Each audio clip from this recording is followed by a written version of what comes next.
Welcome back. Today, we're going to be in the book of Romans, specifically chapter 1, starting it out strong in chapter 1. Today, I'm just going to be reading it over and then picking some different things that I like from it about specific topics, such as strength, brotherhood, the state of the world, and some other things that we'll talk about in there as well. So, to start off with, let's, of course, read Romans chapter 1. Here we go. I am in the NIV translation. There's a lot of other good translations for this one. Let's start here in verse 8. Paul's longing to visit Rome. First, I thank my God through Jesus Christ for all of you, because your faith is being reported all over the world. God, whom I serve in my spirit in preaching the gospel of his Son, is my witness how constantly I remember you in my prayers at all times. And I pray that now, at last, by God's will, the way will be opened for me to come to you.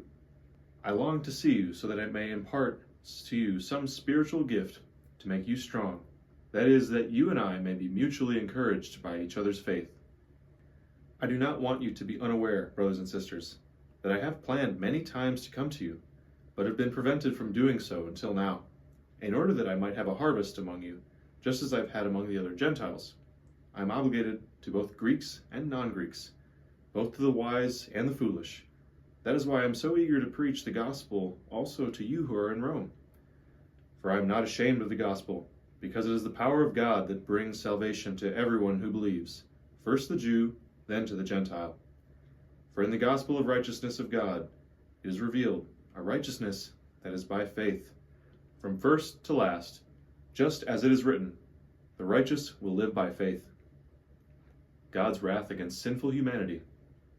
The wrath of God is being revealed from heaven against all the godlessness and wickedness of people, who suppress the truth by their wickedness, since what may be known about God is plain to them, because God has made it plain to them.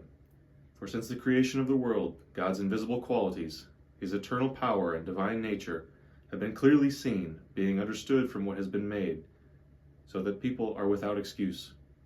For although they knew God, they neither glorified him nor gave thanks to him, but their thinking became futile, and their foolish hearts became darkened. Although they claimed to be wise, they became fools, and exchanged the glory of an immortal God for the images made to look like a mortal human being, and birds, and animals, and reptiles. Therefore, God gave them over in the sinful desires of their sexual impurity for the degrading of their bodies with one another.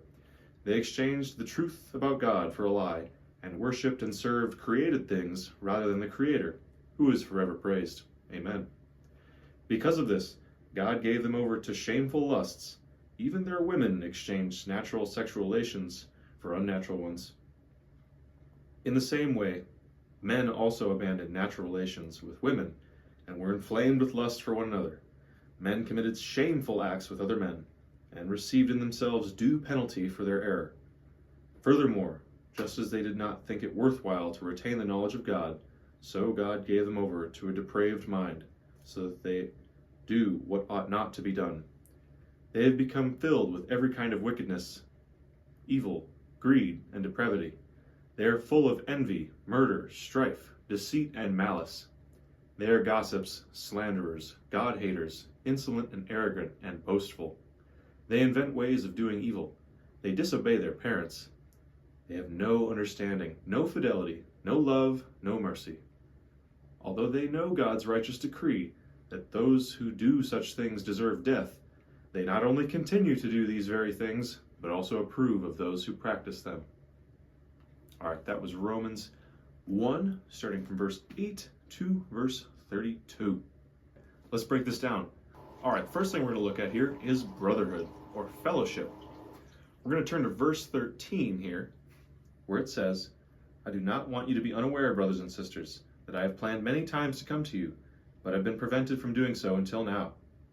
If we take into context of what's going on here, how he's not able to physically be with any of these Roman people that he's writing to, we're also able to see how he is able to be with them by writing. He's able to be with them by hearing their good works, as described earlier in the text. He's able to still have a relationship with them, even though he's away, far, far away from them. And that may be similar to your situation. You may be isolated wherever you are. And that might suck, and it definitely probably will suck, but that's still okay. You know, we live in an age where communication is probably the easiest thing to do in the entire world. You know, I'm filming on a phone right now. You probably have a phone in your hands right now as well. You can communicate with almost anybody in the world. So don't let your isolation or lack of godly people around you to be an excuse for lack of fellowship. I mean, you can have that online. There are online communities that you can join. They might not be as good as a actual, in-person relationship with somebody, but again, there's no excuse. Join one of those. To wrap this up, it says here that they are mutually encouraged by each other's faith. So if you do join one of these groups online or even in person, share experiences of your faith so that other people are encouraged, and encourage them to share their experiences with faith so you can be mutually encouraged. The next and biggest topic that we'll be talking about today is strength. Now, I'm not going to go over what strength is or biblical strength or anything like that, but what I will try to do here is pinpoint sort of some supporting arguments, some common pitfalls, a couple of red flags maybe to wave that this text is telling us about, and kind of maybe paint a picture of either what to avoid or what to strive for. So when I talk about biblical strength, I don't just mean a physical strength, which I will talk about today as well, but I do mean a mental strength as well, a all-around encompassing strength. So one thing that we notice here is that it's said in the text, verse 19, and I'm going to be reading out of the ESV version for this portion. I really like how they translate this. I know I just read out of the NIV, but I really like the way that they translate it here. So in verse 19, for what can be known about God is plain to them, because God has shown it to them. For his invisible attributes, namely his eternal power and divine nature, have been clearly perceived ever since the creation of the world.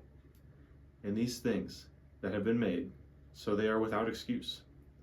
So what I would kind of like to tie that into is knowledge.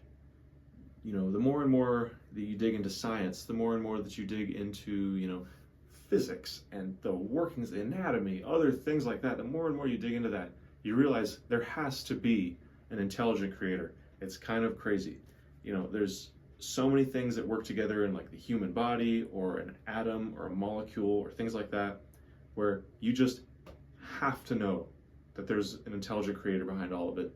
So that's what this verse highlights. It's saying that it's been made plain to us. If you do the research, if you do the digging, it's inevitable. You'll see it. So don't turn a blind eye to any of that. And the way that I'd like to incorporate it into strength is, all right, you are working out in the gym. You're getting motivation from somewhere. You're getting fuel from somewhere. You've been given this amazing body from somewhere. Oh, wait, you've been given it from God. Well, of course. But so many people, they don't realize that. It's been plainly given to them. You're blessed with health. You're blessed with, good genetics or a good environment to grow set amount of physical strength. And if you don't acknowledge God with that, that's a problem. That's for sure a problem. All that glory has to be given right back up to God. Any glory for your gains in the gym, your physical gains, that's got to go right up. You should act like a mirror, literally. Any glory that comes in, boom, right back up to God. So we're progressing in the gym. We're getting pretty built. We're getting pretty big, pretty confident, maybe even a little prideful. Inevitably you'll have pride for your achievements, but you got to be careful. The next part of this text definitely highlights the pitfall, the fall that happens when we get too prideful or we start to turn away from God. Once again, I'm out of the ESV version here in verse 21. For although they knew God, they did not honor him or give him thanks, but they became futile in their thinking, and their foolish hearts were darkened. That really sucks. At some point, in a loving way, God's going to send a wake-up call for you and your life to just kind of be like, hey, hey, I'm still here. Something wrong might happen. Something may happen, but it's all done out of love. It's to guide you back to him. It's that gentle love to guide you back to him. But if you continue down that path where you're not giving thanks to him, as it says, your thinking will become futile and your foolish heart will become darkened. And that's not a place we want to be. Now let's talk about some of the red flags. So this isn't you, hopefully, but there are other people where they've gone down this path, unfortunately. They're lost. We don't fight against flesh and blood, we fight against the evil spirits and the powers in the eternal domain. So we're not saying any of this to hate on people, those people specifically, but we're going to highlight their actions here. So as we continue into this text, it says that claiming to be wise, they became fools and exchanged the glory of immortal God for images resembling mortal man and birds and animals and creeping things. I mean, how much of popular culture, especially towards the gym or towards masculinity, how much of that is totally people claiming to be wise, but they're actually fools? You've got the Andrew Tate, you've got the, over red pill, weird masculinity, you've got, this just kind of skewed vision of, how you should be in the gym. You should just go to the gym to, become some freak and to bang women, and like all you're doing it for is the attention, or you become like this, sculpture that is a good thing, but you become like, you're trying to be like God in a way. People say like the Greek god physique and things like that. Like, I think that's cool and all. That's funny, but it's definitely something to be careful of, that you don't slide too far that way of, that God complex of thinking that you are better than, your fellow man, but also better than God, which you aren't. Also, I think it's funny how they say that they start to worship these things that are like resembling mortal man, resembling birds and animals, and for sure how much, just like I said about the Greek god thing, like how much is, a lot of this gym culture, we pan our gaze instead of to God, we pan it to like the Greek god physique, or like a person or something like that, to where you're striving for and you're borderline worshiping, like a image, resembling a mortal man. Even the strongest, most chiseled abs, most absolutely aesthetic guy, me, I'm not just, just kidding. But you know what I'm talking about. That thing, think about that in your mind. That's a mortal man. All of that could be taken away in an instant, right? We cannot value that above God.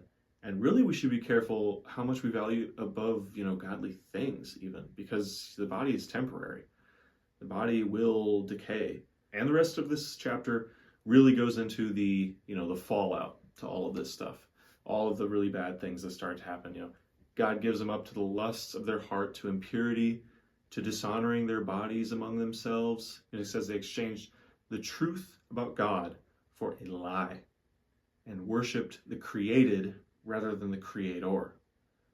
Just like I said, we cannot worship the created things, no matter how good they are, no matter how excellent, even godly, however good these things are, we cannot worship them above the creator, because he has dominion and power over all things, 100% of things. So you got to give that glory to him. You got to worship him and him only. And if we can pick and pull some of these, really crappy things that they're starting to explain, I mean, they're basically explaining homosexuality. They're explaining trouble in the household. They're explaining, what we're seeing in the world of all this debauchery of just crap, really gross stuff. I don't need to explain it any further. We're seeing all of this stuff. We're seeing God haters. We're seeing arrogant and boastful men that are inventing ways of doing evil. They're inventing, tricks and traps, and, there's like OnlyFans and things like that, more tricks and traps for lust, and, new forms of entertainment that just zap all of your attention span away. We go again, people, they disobey their parents. You could say that they have no respect for their parents, no respect for an older generation that is wise and knows more. Us not learning from them, we're going to start making their mistakes, and that's going to really suck. We keep going, evil, greed, depravity, envy, murder. The murder rates are up, strife, deceit, and malice. I think I would add rage to that almost, keeping with the gym thing. And I think people skew the gym thing to have rage. Can't have that, man. That's not great. That's not good at all when taken the wrong way. So many of these things, I mean, it really goes into depth. There's a whole half a page here almost of just crap that happens when you turn away from God, when you're given up to these dishonorable passions because you've turned away from God. That really sucks. And I think the cherry on top for all of this, the last couple verses in here, 32, although they know God's righteous decree that those who do such things deserve death, they not only continue to do these very things, but approve of those who practice them. How many videos have you seen where it's never one person, it's a bunch of people, it's a group egging on, yeah, drink, one more beer, yeah, you've got some guy that's just, killing himself slowly with alcohol, and you've got a whole group of people around, yeah, man, that's so cool, yeah, these people are approving of people that are practicing these crappy things. That's not good. That's not good. I challenge you to be the person that turns away from that. Not only turns away from that, but encourages it the other way. Pushes back against it, pushes against it. Instead of encouraging and approving of people who practice poor things, bad things, encourage and approve of people who do good things. You see someone doing something righteous, something godly, hey, pat them on the back, do something good. Could be in the gym even. Hey, go up to somebody who's doing good work and say you're doing a good thing. Hey, pat them on the back, hey, what's your name? You're doing a good job. Encourage them to do good things, because a lot of these people in the world, if we don't, they're going to turn to the next thing that, welcomes them. If we're not welcoming, they're going to turn to the next thing that welcomes them. And unfortunately, a lot of those things are not great. All right, so those are just some of the things that I've pulled from Romans 1. Hope this was very informative and good. I think that you should read this verse all the way through and read some of the next verses. Romans is primo when it comes to Bible books. Primo, absolutely great. So go and read that. Let me know what you thought in the comments. What did you take away from Romans 1? I definitely think that there's more things to be taken from this. I focused on strength, distractions, and also brotherhood. And yeah, I hope this video was great. Like and subscribe, or else, because that helps the video out, helps the channel out. Anyways, go read your Bible, go read Romans 1, and I will see you next time.